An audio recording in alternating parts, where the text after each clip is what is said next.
initiative হিচাপে লৈ পেলাই আজি ইয়াতে পুনৰ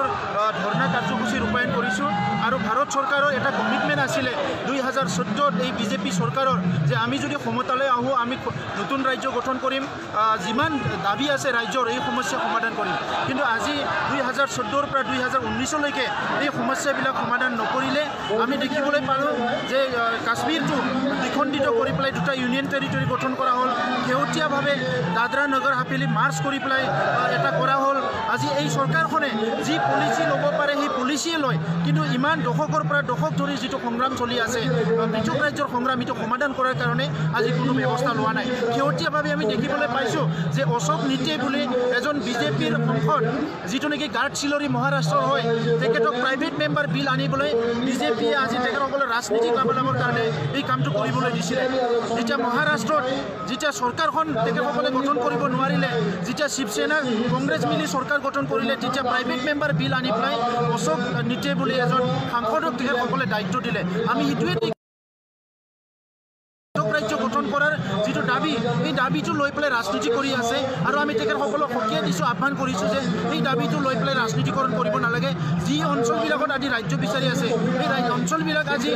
বিভিন্ন সমস্যা আছে বিদৰ্ভত 40,000তকৈ অধিক ফাৰ্মাত ছুইচাইড কৰিছে গোৰ্খালেণ্ডৰ সমস্যা আছে বড়োলেণ্ডৰ সমস্যা আছে এই গোটেই সমস্যাটো সমাধান কৰাৰ কাৰণে আজি পুনৰ এই সাংসদ চলি থকা সময়ত ধৰ্ণা কাৰ্যসূচী লৈ পেলাই national federation for new state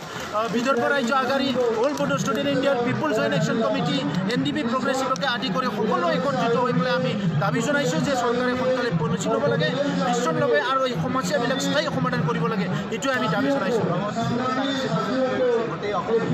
সব নৰ্থ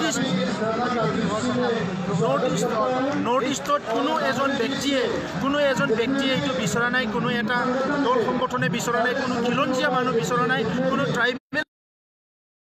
চৰকাৰখনে যিটো পাব্লিকে বিচৰা নাই সেই কামটো কৰি আছে যিটো বিচাৰিছে সেইটো কোনো কৰা নাই দশকৰ পৰা দশক ধৰি উত্তৰ পূৰ্বাঞ্চলত উগ্ৰপন্থী সমস্যা হৈছে উগ্ৰপন্থী সংগ্ৰাম হৈছে অস্ত্ৰলৈ সংগ্ৰাম হৈছে গণতান্ত্ৰিক সংগ্ৰাম হৈছে এই গোটেই সংগ্ৰামৰ মূল উদ্দেশ্যটো হৈছে নিৰাপত্তা লাগে ভূমিৰ নিৰাপত্তা লাগে ভাষা সংস্কৃতিৰ নিৰাপত্তা লাগে সকলো খিলঞ্জীয়া মানুহৰ আজি নিৰাপত্তা লাগে আজি অধিকাৰ লাগে সেইটো লৈ পেলাই সংগ্ৰাম হৈ আছে গতিকে আজি ভাৰত চৰকাৰে